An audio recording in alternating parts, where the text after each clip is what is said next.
Presenting the classics of Sam P. Chaladurai. Sam P. Chaladurai அவர்களின் போதனை களஞ்சியத்திலிருந்து. லூக்கா 12:31. தேவனுடைய ராஜ்யத்தையே தேடுங்கள், அப்பொழுது இவைகளெல்லாம் உங்களுக்கு கூட கொடுக்கப்படும். இந்த வசனத்துக்கு முன்னாலே 15 முதல் 21 வசனத்தில் ஒரு ஓமையை பார்த்தோம் அல்லவா? களஞ்சியங்களை இடித்து பெருசாக கட்டி எல்லாத்தையும் நிரப்பி நிறைய விளைஞ்சதுனால எல்லாம் நிரம்பிச்சு அவன் சொல்லுகிறான், என் ஆத்துமாவே நீ புசித்து குடித்து திருப்தியாயிரு, அநேக நாட்களுக்கு சேகரித்து வைத்திருக்கிறேன். கர்த்தர் சொல்றாரு, இன்னைக்கு நீ செத்தா இதெல்லாம் யாருக்கு போய் சேரும்? முட்டாளேன். அநேக கிறிஸ்தவ விசுவாசிகளுடைய நம்பிக்கை என்னன்னு இன்னைக்கு பாருங்க, கர்த்தரே சொல்லிட்டாரு பணக்காரன் முட்டாள்னு.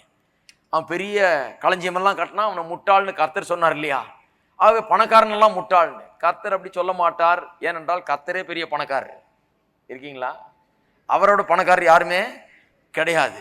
இவ்வளவு பெரிய பணக்காரரா அவர் இருந்துக்கிட்டு, அதெல்லாம் காமிச்ச உங்களுக்கு எப்படி அவர் பெரிய பணக்காரன்னு. அவ்வளவு பெரிய பணக்காரரா அவர் இருந்துக்கிட்டு பணக்கார முட்டாள்னு எப்படி சொல்ல முடியும்? அது சொல்லவே மாட்டார். பைபிளை வாசிக்கும் போது கொஞ்சம் யோசிக்கணும், என்ன வாசிக்கிறோன்னு. வாசிக்காம இந்த ரிலீஜியஸ் கண்ணாடி போட்டுட்டு வாசிக்கக்கூடாது. பெந்தோஸ்து கண்ணாடி, பேப்டிஸ்ட் கண்ணாடி, பிரெஸ்பிட்டேரியன் கண்ணாடி, மெத்தடிஸ்ட் கண்ணாடி எல்லாத்தையும் கழட்டி எறிஞ்சிட்டு வெளிப்பாடு என்கிற ஆவியின் வெளிப்பாடு என்கிற கண்ணாடியை போட்டுக்கொண்டு வாசிக்க வேண்டும். வேதம் என்ன சொல்லுதுன்னு பார்க்கணும். சாதாரண அறிவு உபயோகப்படுத்தினால சில காரியங்கள்லாம் விளங்கும். அதுக்கு பேர வெளிப்பாடு, ஆவியானவர் அதை வெளிச்சம் போட்டு காண்பிக்கிறார், நமக்கு விளங்கும். இதெல்லாம் எப்படிதான் பார்க்காம இருக்கிறாங்க ஜனங்கன்னு ஒன்றும் புரியல. ஆகவே பணக்கார கர்த்தர் பணக்காரனை பார்த்து முட்டாளேன்னு சொல்ல மாட்டாரு. ஏனென்றால் அப்புறம் அவரே முட்டாளாயிடுவாரு. ஆகவே அப்படி சொல்லல கர்த்தர். எதுக்கு முட்டாள்ன்றாரு? இவன் எந்நேரமும் சேர்த்து வைக்கிறதுலே இருக்கிறான், எந்நேரமும் தனக்காகவே பொருளை சேர்த்து வைக்கிறதுல இருக்கிறான். தன்னுடைய வாழ்க்கையை பற்றியே கரிசனம் அவனுக்கு. என்னத்தை பூச்சிப்போம், என்னத்தை குடிப்போம், என்னத்தை உடுத்துவோம், எத்தனை நாளைக்கு இருக்குன்றதை பற்றியே தான் நினைப்பு இவனுக்கு. நிறைய விசுவாசிகள் கூட இன்றைக்கு அப்படி இருக்கிறாங்க. நிச்சயமா கர்த்தர் அப்படிப்பட்ட விசுவாசிகளை பார்த்து நிச்சயமா முட்டாளுன்னு தான் சொல்லுவார். ஆனால் இவன் விசுவாசி கூட கிடையாது. இவன் சொல்லுகிறான், ஆத்மாவே நீ புசித்து கொடுத்து திருப்தியாருன்னு. அவன் ஆத்மாவை பற்றி கரிசனையே கிடையாது. அவனுக்கு ஆத்மானா என்னன்னு தெரியல. சரீரத்துக்கு புசித்து குடித்து உடுத்த ஏற்பாடு பண்ணி வச்சுட்டு ஆத்மாவே நீ திருப்தியாருன்னு சொல்றான். கர்த்தர் சொல்றாரு, என்னப்பா கதையா இருக்குது? ஆத்மா வேற சரீரம் வேற. நீ வச்சிருக்கிறதெல்லாம் உன் சரீரத்துக்கு தான் சரிப்படும். உன்னுடைய ஆத்மாவுக்கு இதெல்லாம் ஒன்றும் உதவாது. ஆத்மா சரீரத்தை காட்டிலும் மேலானது. அதை பற்றி உனக்கு ஒன்றும் தெரியலையே, ஆகவே நீ முட்டாள் என்று சொல்லுகிறார். இவன் ரட்சிக்கப்படாத முட்டாள். இவனுக்கு உலக பிரகார காரியம் தான் பெருசா தோணுகிறது. அப்ப சொல்லுகிறார் 21ஆம் வசனத்தில் அந்த ஓமையின் கடைசியில, தேவனிடத்தில் ஐஸ்வர்யவானாயிராமல் தனக்காகவே பொக்கிஷங்களை சேர்த்து வைக்கிறவன் இப்படி இருக்கிறான். அப்ப தேவனிடத்தில் ஒரு மனுஷன் ஐஸ்வர்யவானாய் இருக்க வேணும். தேவனுக்கு அடுத்த காரியங்களிலே ஐஸ்வர்யவானாய் இருக்க வேண்டும். இருக்கிறீங்களா? தேவனுக்கு அடுத்த காரியங்கள், rich toward God, rich in the things of God. தேவனுக்கு அடுத்த காரியங்களில் ஐஸ்வர்யவான்களா இருப்பது. பாருங்க, நம்ம ஆவிக்குரிய ஜீவித்தை குறித்து பேசிட்டு இருக்கோம். நம்ம எப்படி சுரண்டுறது, எப்படி அங்கிருந்து பிடுங்கிறது, இங்கிருந்து எடுக்கிறது, இங்க உருட்டுறது, பெரட்டுறது, இப்படி பண்றது, அப்படி பண்றது, அதை பற்றி பேசல கிடையாது. நாம் என்ன பேசிக்கிட்டு இருக்கிறோம்? தேவனிடத்தில் ஐஸ்வர்யவான்களா இருப்பது எப்படி, ஆவிக்குரிய ஆசீர்வாதமாக இருக்கிற இந்த செழிப்பின் ஆசீர்வாதத்தை பெறுவது எப்படி என்பதை குறித்து நாம் போதித்து வருகிறோம். எப்படி நாம் தேவனிடத்தில் ஐஸ்வர்யவான்களா இருப்பது, எப்படி தேவனிடத்தில் ஐஸ்வர்யவான்களா இருப்பது என்று சொன்னால், தேவனுடைய ராஜ்யத்தையே தேடும் போது தேவனுடைய காரியங்களில் ஐஸ்வர்யவான்களாக மாறுகிறோம். அதை குறித்து சில காரியங்களை சொல்லுகிறேன். ராஜ்யத்தையே தேடும் போது, தேவனுடைய ராஜ்யத்தையே தேடும் போது தேவனுடைய காரியங்களிலே ஐஸ்வர்யவான்களா மாறுகிறோம். திருப்பவும் மத்தேயு 6ஆம் அதிகாரம் 9ஆம் வசனத்தை வாசிக்கிறேன். நீங்கள் ஜெபம் பண்ண வேண்டிய விதமாவது, கர்த்தருடைய ஜெபம் எல்லாருக்கும் தெரியாது. கர்த்தர் ஜெபம் பண்ண கர்த்தர்றார். ஜெபம் பண்ண வேண்டிய விதமாவது, பரமண்டலங்களில் இருக்கிற எங்கள் பிதாவே, உம்முடைய நாமம் பரிசுத்தப்படுவதாக, உம்முடைய ராஜ்யம் வருவதாக. நிறைய பேர் கர்த்தருடைய ஜெபம் சொல்லி இதையே திருப்பி திருப்பி சொல்லிட்டு இருக்கிறாங்க. நல்லா கவனிக்கணும். கர்த்தர் என்ன சொன்னார்? இதே திருப்பி திருப்பி சொல்லுன்னு சொல்லல. அவர் என்ன சொன்னாரு? நீங்கள் ஜெபம் பண்ண வேண்டிய விதமாவது, எப்படி ஜெபம் பண்ணும் மெத்தட கர்த்தர்ங்கிறாரு. இதே வார்த்தை திருப்பி திருப்பி திருப்பி கண்ணை மூடிட்டு லொடலொடன்னு சொல்லிடுறது, ஒண்ணுமே ஒரு இது இல்லாம. இதை ஒரு ஜபம், கர்த்தருடைய ஜபம் சொல்லியாச்சா, கர்த்தருடைய ஜபத்தை சொல்லலாம் அப்படி கடகடன் என்னன்னு கேட்டால் அது கர்த்தருடைய ஜபங்கிறது. கொஞ்சம் யோசிச்சு பார்க்கணும். கர்த்தர் நீங்க ஜபம் பண்ண வேண்டிய விதமாவது என்று சொல்றாரு. எப்படி ஜபம் பண்ற மெத்தடை சொல்றேன், எப்படி எப்படி என்னென்ன பிரின்சிபல்ஸ், என்னென்ன ஜபத்தில் இருக்கிற பிரின்சிபல்ஸ் என்னென்று சொல்லுகிறார். அதுல ஒரு முக்கியமான பாயிண்ட் கவனிக்கணும். பாருங்க, சொல்லுகிறார் உம்முடைய ராஜ்யம் வருவதாக. நல்லா கவனிக்கணும். இந்த ஜபம் இன்றைக்கு பொருந்தாது. அதனால்தான் சும்மா என்னத்தையும் யோசிக்காம பைபிள் இருக்குதுன்னு சொல்லிட்டு அப்படியே சொல்லிட்டு இருக்கக்கூடாது. சில காரியங்கள் ஒரு குறிப்பிட்ட கால அளவிலே அந்த நேரத்துக்கு பொருந்துகிற விதத்தில் சொல்லப்பட்டிருக்கிறது உண்மைதான். இந்த ஜெபம் அப்படிப்பட்டது. இது பழைய உடன்படிக்கையின் ஜெபம். மத்தேயு, மார்க்கு, லூக்கா, யோவான் என்பது புதிய ஏற்பாடு என்கிற அந்த வேத பகுதியில வந்தாலும், நல்ல கவனிங்க, புதிய ஏற்பாடுன்னு ஆரம்பிக்குது மத்தேயுக்கு முன்னால இல்லையா? புதிய ஏற்பாடுன்னு போட்டிருக்கு. உடனே நினைச்ச கூடாது புதிய உடன்படிக்கை அங்க ஆரம்பிச்சிருச்சுன்னு. கிடையாது. புதிய ஏற்பாடு எங்க உண்மையாக ஆரம்பிக்குதுன்னு சொன்னால், இயேசு கல்வாரி சிலுவையில மரித்து ரத்தத்தை சிந்தி உயிரோடு எழுந்து பிதாவினிடத்தில் ரத்தத்தை சமர்ப்பித்து அந்த ரத்தத்தின் மூலமாய் புதிய உடன்படிக்கை உண்டாகிறதாம். எபிரேயர்ல நாம் வாசிக்கிறோம். இயேசுவின் ரத்தம் இல்லாமல் புதிய உடன்படிக்கை கிடையாது. ஆகவே அவர் மரித்து உயிரோடு எழுந்து அவர் பிதாவினிடத்தில் ரத்தத்தை சமர்ப்பிக்கிற வரையிலே புதிய உடன்படிக்கை கிடையாது. அப்ப புதிய உடன்படிக்கை எப்ப ஆரம்பித்தது? இயேசுவின் மரணம், உயிர்த்தெழுதல் ஆகியவைக்கு பிறகுதான் புதிய உடன்படிக்கை ஆரம்பிக்கிறது. ஆகவே இந்த ஜெபம் பழைய உடன்படிக்கையின் ஜெபம். அதனால்தான் இந்த ஜெபத்தில் நிறைய காரியங்கள் மிஸ்ஸிங். அதனால்தான் திருப்பி திருப்பி இதையே சொல்லிட்டு இருக்க கூடாது. இதில் இன்னொரு காரியம், ரொம்ப முக்கியமான காரியம் என்ன இல்லைன்னு சொன்னா, இயேசுவின் நாமம் கிடையாது. ஏனென்றால் இயேசு சொன்னால், இந்நாள் வரைக்கும் என் நாமத்தில் நீங்கள் ஒன்றையும் கேட்டதில்லை. யோவான்ல சொல்றாரு இல்லையா? ஆனால் அந்நாளிலே என் நாமத்திலே பிதாவிடத்திலே கேளுங்கள், நீங்கள் கேட்டுக்கொள்கிறது எதுவோ அதை உங்களுக்கு பிதா தருவார். எந்த நாள் அது? உயிர்த்தெழுதல் நாள சொல்றாரு. இந்நாள் வரைக்கும் கேட்டதில்லை, ஆனா அந்நாளில இருந்து கேளுங்க, என் நாமத்துல கேளுங்க. சும்மா பரமநிலையில் இருக்கிற பிதாவே அப்படி நாம் பரிசு அப்படி ஜெபம் பண்ணாதீங்க. இயேசுவின் நாமத்துல ஜெபம் பண்ணுங்க. பிதாவினிடத்திலே இயேசுவின் நாமத்திலே செல்லுங்கள், பிதாவினிடத்திலே இயேசுவின் நாமத்திலே வேண்டிக் கொள்ளுங்கள். ஆகவே தான் சொல்றேன் பாருங்க, இது பழைய உடன்படிக்கையின் ஜெபம். வேதத்தை வாசிக்கும் போது கரெக்டா இதுதான் dividing the word of truth rightly என்று பேரு. வேதத்தை சரியாக பகுத்து அறிவது. எங்கெங்க லைனை போடணுமோ அங்க போடணும் கரெக்டா. ஆகவே இது பழைய உடன்படிக்கை. இந்த பழைய உடன்படிக்கையில அந்த காலகட்டத்தில் சிறந்த ஜெபம் இது. பரமண்டலங்கள் இருக்கிற பிதாவே உம்முடைய நாமம் பரிசுத்தப்படுவதாக, உம்முடைய ராஜ்யம் வருவதாக. இயேசுவின் நாமமே கிடையாது. ஏனென்றால் அந்த நாமத்துக்கு மேன்மையும் மகிமையும் அன்றைக்கு உண்டாகவில்லை. வேதம் சொல்லுகிறது, அவர் தம்மை தாழ்த்தினபடினாலே, பிலிப்பியர் 2 அதிகாரம் 5-11 சொல்லுகிறது, அவர் தன்னை மரணபரியந்தம் தாழ்த்தினபடினாலே தேவனும் அவரை உயர்த்தி அவருக்கு எல்லா நாமத்துக்கும் மேலான நாமத்தை கொடுத்தார். அப்ப நாமத்துக்கு மேன்மை எப்போ வந்தது? அதிகாரம் எப்போ வந்தது? உயர்வு எப்போ வந்தது என்று சொன்னால் உயிர்த்தெழுதலே தான் வந்தது. உயிர்த்தெழுதல், உயர்த்தப்படுதல், அவருடைய நாமத்துக்கு உன்னதமான ஒரு ஸ்தானம் கொடுக்கப்படுகிறது. எல்லா நாமத்துக்கும் மேலான நாமமாக வானத்திலும் பூமியிலும் பாதாளத்திலும் அது விளங்குகிறது. எப்பொழுது? இயேசு மரித்து உயிரோடு எழுந்த பிறகு. ஆகவேதான் நாமம் இங்கே இல்லை. ஏனென்று சொன்னால் அந்த நாமத்தினுடைய மேன்மை மரணம் உயிர்த்தெழுதலுக்கு பிறகுதான் வருகிறது. அதுபோலவே இன்னொரு காரியம் இங்கே கவனிக்க வேண்டும். உங்களுடைய ராஜ்யம் வருவதாக ஜெபம் பண்றாரு. இது பழைய ஜெபம். ஏனென்றால் நான் உங்களுக்கு சொல்லுகிறேன், அவருடைய ராஜ்யம் இப்பொழுது வந்து விட்டது. இருக்கீங்களா? அவருடைய ராஜ்யம் வந்து விட்டதுங்க. அவர் அன்றைக்கு ராஜ்யம் வருவதாக ஜெபம் பண்ணுங்கன்னாரு. ஏன்னா அதுதான் பெரிய இருக்கிறதுல ஒரு பெரிய இவெண்ட். தேவனுடைய ராஜ்யம், பரலோகம் பரலோகம் பரலோகம் விசுவாசியும் சொல்லிட்டு இருக்கிறாங்களே, இன்னும் தேவனுடைய ராஜ்யத்தை புரிந்து கொள்ள பரலோகமே இறங்கி உள்ள நமக்குள்ள வந்துருச்சு. ஆனா இன்றைக்கு விசுவாசிகள்லாம் பார்த்தீங்கன்னா பரலோகம் பரலோகம் பரலோகம் எப்போ போவேன், பரலோகம் எப்போ போய் சேருவேன். ஆண்டவர் சொல்றாரு, நீ வந்து சேர்றது இருக்கட்டும், முதல்ல உனக்குள்ள வந்திருக்கிற பரலோகத்தை புரிந்து கொள். பரலோக ராஜ்யம் வாசிக்கிறேன். என்ன பரலோக ராஜ்யம் அது? பரலோக ராஜ்யம் சமீபமா இருக்கிறது, பரலோக ராஜ்யம் உங்களுக்கு உள்ள இருக்கிறதுன்னு சொன்னாரு. ஆகவே இப்பொழுது பரலோக ராஜ்யம் வந்து விட்டது. உள்ள தேவனுடைய ராஜ்யம் வந்து விட்டது. ஆகவே உங்களுடைய ராஜ்யம் வருவதாக நான் அன்னைக்கு ஜெபம் பண்ணாரு. ஏன்னா அன்னைக்கு வரல. அன்னைக்கு அவர் ஜெபத்தை கத்து தந்த அன்னைக்கு அவருடைய ராஜ்யம் வரல. இயேசு வந்துட்டார் உலகத்துல. ஆனா அவருடைய ராஜ்யம், அவருடைய ஆளுகை, அவருடைய அரசாட்சி, அவர் மூலமாய் கல்வாரி சிலுவையின் மூலமாய் மனிதருக்கு வந்து கிடைக்கிற உரிமைகள், ஸ்லாக்கியங்கள், பாக்கியங்கள், இவைகள் எல்லாம் ராஜ்யத்தின் எல்லா பாக்கியங்களும் ஸ்லாக்கியங்களும் இன்னும் உண்டாகவில்லை. தேவனுடைய ராஜ்யம் மனிதனுடைய உள்ளங்கள்ல இன்னும் ஸ்தாபிக்கப்படவில்லை. ஆகவேதான் சொல்ற ஜெபம் பண்ணுங்க. அதுக்காக ஜெபம் பண்ணுங்க. உடைய ராஜ்யம் வருவதாக ஜெபம் பண்ணுங்க. ஏன்னா அது வரப்போகுது. அப்புறம் சொல்றாரு சமீபமா இருக்குதுன்னாரு, அப்புறம் வந்துருச்சுன்னு சொல்றாரு. இன்னொரு வசனத்தை வாசிப்போம். லூக்கா 17 அதிகாரம், லூக்கா 17:20. தேவனுடைய ராஜ்யம் எப்பொழுது வரும் என்று பரிசேயர் அவரிடத்தில் கேட்ட பொழுது அவர்களுக்கு அவர் பிரதியுத்தரமாக, தேவனுடைய ராஜ்யம் பிரத்யட்சமாய் வராது. பிரத்யட்சமான பார்க்கிற அளவுக்கு தொடர அளவுக்கு வராது. பிரத்யட்சமா வராது. எப்படி வரும்? பின்ன இதோ இங்கே என்றும் அதோ அங்கே என்றும் சொல்லப்படுகிறதுக்கும் ஏது வராது. கண்ணில் பார்க்க முடியாது. அதோ பார் அதோ பாருன்னு சொல்ல முடியாது. வேற விதமா வரும். இது எப்படி வருமாம்? இதோ தேவனுடைய ராஜ்யம் உங்களுக்குள் இருக்கிறதே. இன்விசிபிள் ஸ்பிரிச்சுவல் கிங்டம், காணக்கூடாத அளவிலே உங்களுக்குள்ளே மறைந்து கிடக்கிற ஒரு ராஜ்யம். ராஜ்யம் எப்படி வராதான்? பிரத்யட்சமா வராது. இதோ இங்க அங்கன்னு காட்டி தொட்டு உணர்ந்து பார்க்கிற அளவுக்கு இருக்காது. ராஜ்யம் உங்களுக்குள் இருக்கிறதுன்னு சொன்னார். உங்களுக்குள்ள இருக்கிறதுனா அப்ப அவர் சொன்ன நேரத்தில் வரல. ஆனால் உங்களுக்குள் இருக்கிறதுனா என்ன அர்த்தத்துல சொன்னார் என்று சொன்னால், இது உங்களுக்குள்ள வருகிற ஒரு காரியம். இது ராஜ்யம் என்கிறது உங்களுக்குள்ளே வருகிற காரியம், உங்களுக்குள்ளே நடைபெறுகிற ஒன்று என்று அப்படி இயேசு அங்கே சொன்னார். ஆகவே ஒரு பெரிய சம்பவம் நேர்ந்திருக்கிறது, கிறிஸ்தவர்களுக்கு ஒரு பெரிய காரியம் நடந்திருக்கிறது. இதை பல விதத்திலே வேதம் நமக்கு வர்ணிக்கிறது. விசுவாசிக்குள்ள பரலோகமே வந்து இறங்கி இருக்கிறதாம்.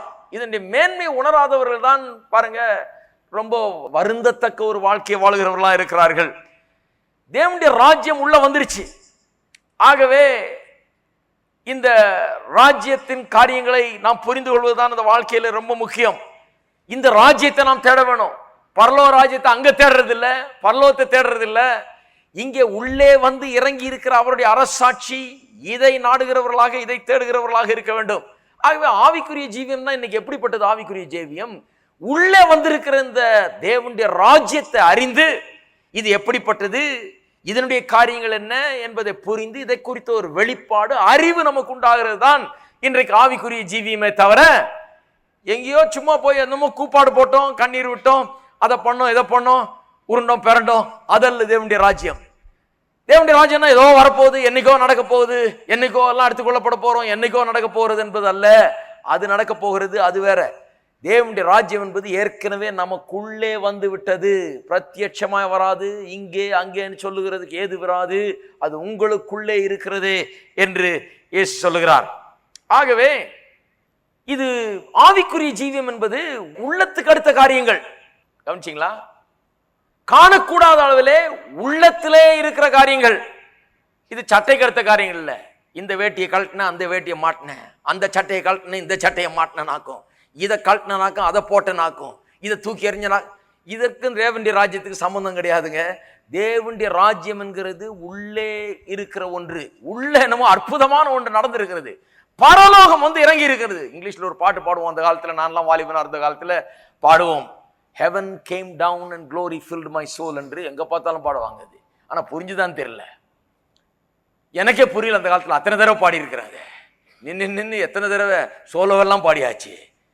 ஆனா எனக்கு புரியவே இல்லை. மற்றவங்களுக்கு புரிஞ்சுதான் எனக்கு இப்பதான் யோசித்து பார்க்கிறேன். சந்தேகமா இருக்கு, புரியலன்னு நினைக்கிறேன். Heaven came down and glory filled my soul. அது அப்படியே தத்ரூபமாக யாரோ ஒரு புண்ணியவான் எழுதி வச்சிருக்காரு பாருங்க. சத்தியத்தை நல்லா விளங்கி எழுதி வச்சிருக்காரு. பரலோகமே வந்துருச்சு. தேவனுடைய மகிமை, தேவனுடைய பிரசன்னம் என்னுடைய உள்ளத்தை நிரப்பி இருக்கிறது. தேவனுடைய ஆளுகை, அரசாட்சி எனக்குள்ளே நடந்து கொண்டிருக்கிறது. ஆவிக்குரிய ஜீவியம் என்றது நீங்க என்ன சட்டையை போட்டீங்க, என்னத்தை போட்டீங்க, கழட்டினீங்க, என்னத்தை இது பண்ணீங்கன்னு கிடையாது. அதுக்கு இதுக்கு சம்பந்தமே கிடையாது. ஆவிக்குரிய ஜீவியம் என்பது உங்களுக்கு உள்ளே என்ன நடக்கிறது, யார் அரசாளுகிறார், எப்பேற்பட்ட மகிமை உங்களை நிரப்பி கொண்டிருக்கிறது, எப்பேற்பட்ட மனிதர்களாய் உள்ளத்தில் நீங்கள் மாறி இருக்கிறீர்கள், எப்பேற்பட்ட ஒரு ராஜ்யம், சாம்ராஜ்யம் உங்களுக்குள்ளே நடந்து கொண்டிருக்கிறது என்பது குறித்து தான் ஆவிக்குரிய வாழ்க்கை இருக்கிறது. இந்த தேவனுடைய ராஜ்யத்திலே உள்ள கவனிக்க வேணும். இந்த தேவனுடைய ராஜ்யத்திலே வறுமை கிடையாது. இருக்கீங்களா? இந்த தேவனுடைய ராஜ்யத்திலே இல்லாமை கிடையாது. இந்த தேவனுடைய ராஜ்யம் மகிமையின் ராஜ்யம். இந்த தேவனுடைய ராஜ்யத்திலே அவருடைய மகிமையின் ஐஸ்வரியத்தின்படி எல்லா தேவையும் சந்திக்கப்படுகிற தேவனுடைய ராஜ்யம். அதனால தான் சொல்றேன், பரலோகத்திலிருந்து தேவன் தங்க கட்டிகளை சின்ன சின்னதா வெட்டி அங்கிருந்து தூக்கி எறியறது இல்லை. தூக்கி எறிந்தா தலையில விழிஞ்ச அண்ணாகிறது. அவர் சொல்றாரு, தங்க சுரங்கத்தை உனக்குள்ள வச்சிருக்கிறேன். அவர் ஒரு வார்த்தை பேசினப்ப ஆயிரக்கணக்கான சுரங்கங்கள் பூமிக்கடியில உருவானது. அந்த அற்புதமான தங்க சுரங்கங்களை உண்டு பண்ண தேவன் அவர் சொல்றாரு, நான் பரலோகத்தை விட்டு இறங்கி, பரலோகம் எனக்கு வேண்டாம், தங்க வீதிகள் எனக்கு வேண்டாம், முத்துக்களாலான கதவுகள் எனக்கு வேண்டாம், நான் உன்னுடைய உள்ளத்தை தான் விரும்புகிறேன், உன்னுடைய இருதயத்தை தான் விரும்புகிறேன்னு சொல்லி இங்க வந்து உள்ள உட்கார்ந்துட்டு இருக்கிறாரு. இருக்கிறீங்களா? தங்கத்தை விட நம்முடைய இருதயத்தை அவர் விரும்புகிறார். முத்துக்களை பார்க்கலும் நம்முடைய உள்ளத்தை அவர் விரும்புகிறார். அவர் சொல்றார், நான் அங்க வந்து உட்கார்ந்துக்கிறேன். அங்க இருந்தேன் என்றால் உனக்கு குறைவு இருக்காது, அங்க இருந்தேன் என்றால் உனக்கு ஒண்ணு பிரச்சனை இருக்காது. அதனால தான் சொல்லுது, இதோ வாசற்படியில் நின்று தட்டுகிறேன், ஒருவன் கதவை திறந்தால் நான் அவனோடு வந்து போஜனம் பண்ணுவேன். உடனே நினைக்கிறான், ஐயோ விருந்தாளி வர்றாரு, செலவு. இவர் வந்து நம்மளோட போஜனம் பண்ண விருந்துக்கு இவரை கூப்பிட்டோமா வர்றேங்கிறாரு. கதவை தட்டினா என்ன அர்த்தம்? திடீர்னு வந்து உள்ள வந்தா சாப்பாடு வைக்கணும், எங்க போறது? பயப்படாதீங்க, இந்த விருந்தாளி வேற விதமான விருந்தாளி, சாப்பிட்டு ஏப்ப விட்டு போறவர் இல்லை. இவர் வந்தார்னா சாப்பிடுவாரு. விருந்தாளி மாதிரி வந்து திடீர்னு நீங்க விருந்தாளி ஆயிடுவாங்க. டேபிளே திரும்பிடும். அப்படியே tables will be turned. நீங்க வந்து விருந்தாளி ஆயிடுவீங்க, அவர் வந்து ஹோஸ்ட் ஆயிடுவார். அவர் விருந்து அளிக்கிறவராகி விடுவார்.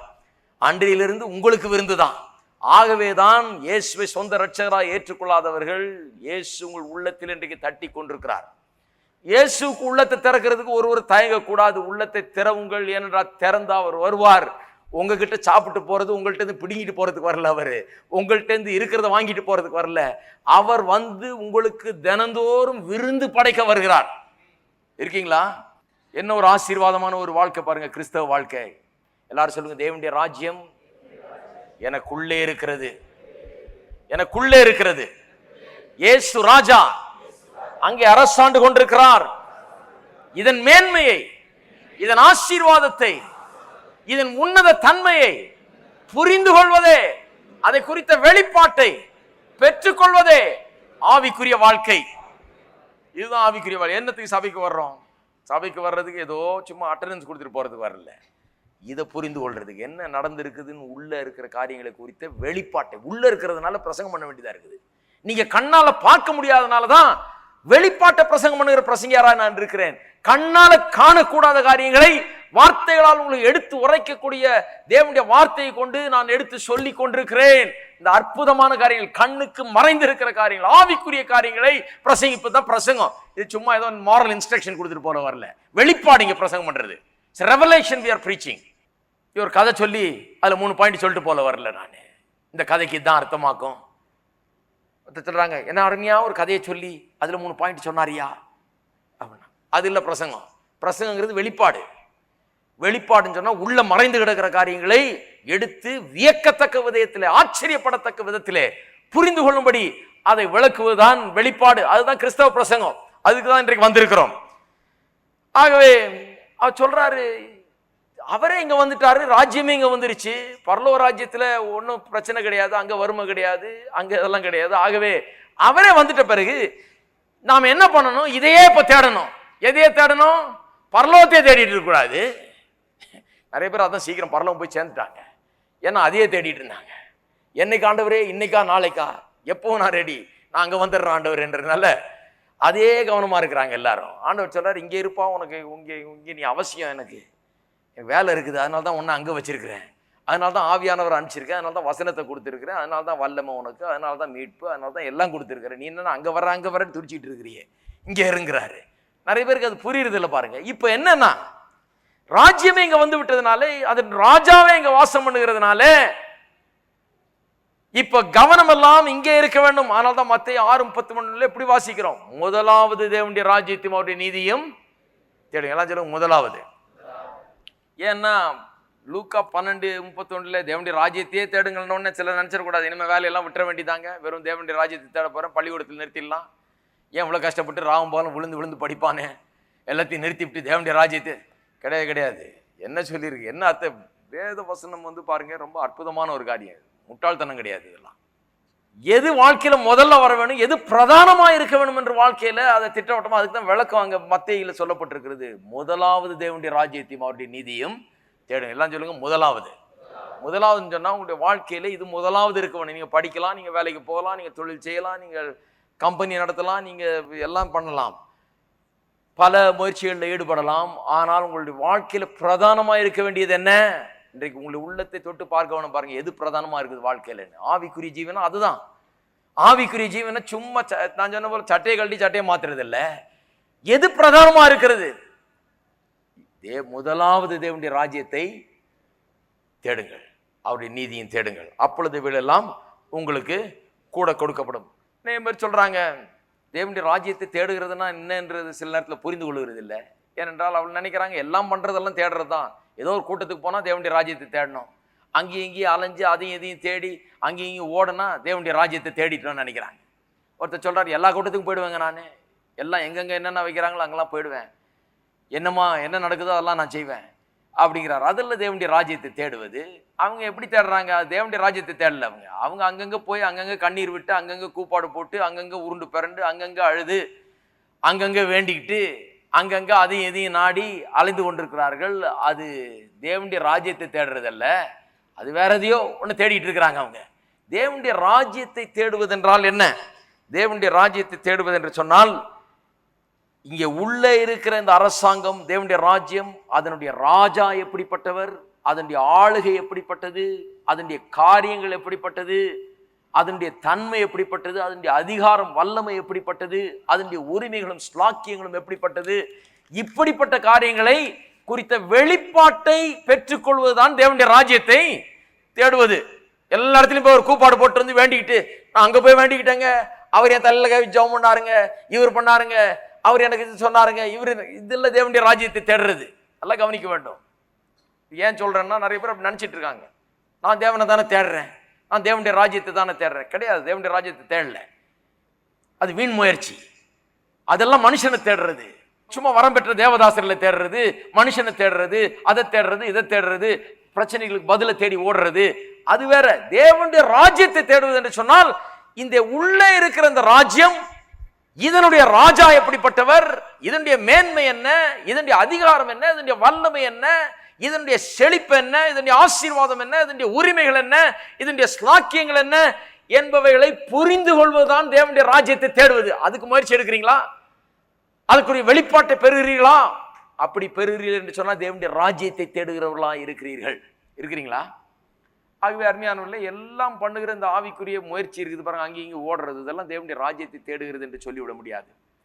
அதனால தான் பாருங்க, அவ்வளவும் தேடியும் ஒன்றும் கிடைக்கிறது இல்லை. ஏன்னு சொன்னால் தேவனுடைய ராஜ்யத்தை தேடல. அப்புறம் எங்கே எல்லாம் கூட கொடுக்கப்படுறது கிடையாது. ஆகவே எல்லாரும் தேடுகிறது தேவனுடைய ராஜ்யத்தை தேடுகிறது என்றால் இது வேற. இது இந்த உள்ளத்திலே ஏற்பட்டிருக்கிற காரியங்களை குறித்த வெளிப்பாடு, அதனுடைய அதிகாரம், அதனுடைய வல்லமை, அதனுடைய மேன்மை, அதனுடைய ஸ்லாக்கியம், அதனுடைய உரிமைகள், அதனுடைய தன்மை, இதனுடைய ஆளுகை, இவைகளை புரிந்து கொள்வதுதான் தேவனுடைய ராஜ்யத்தை தேடுவது. சரி,